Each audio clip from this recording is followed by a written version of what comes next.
According to a new report by Chatham House, Vietnam is building new islands in the South China Sea. Why is Vietnam building these islands?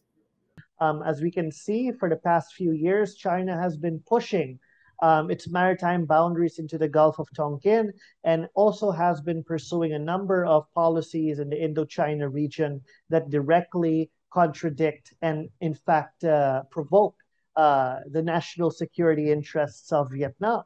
And on top of that, we can see this trend increasing as the years would go on, given the structural dynamics of Southeast Asia. So, in this regard, um, we have actually witnessed in 2023 alone, a number of comprehensive strategic partnerships between Vietnam and partners such as the United States, such as Australia, that are often seen to be more aligned to the Western approach. One of the islands that Vietnam is constructing is near China's military installation in Spratly Islands. What does this mean for regional tensions in the South China Sea?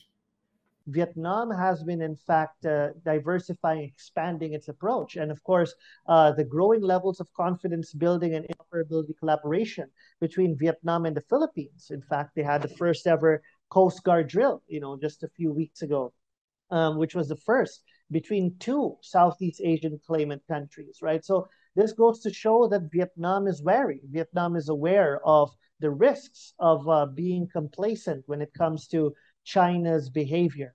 And especially as we could note in the early 2000s, China also tried to display some sort of a good neighborhood strategy, to ensure that the regional environment is conducive for its rise, which would eventually be an assertive rise. Why hasn't China criticized Vietnam's island construction in the South China Sea yet?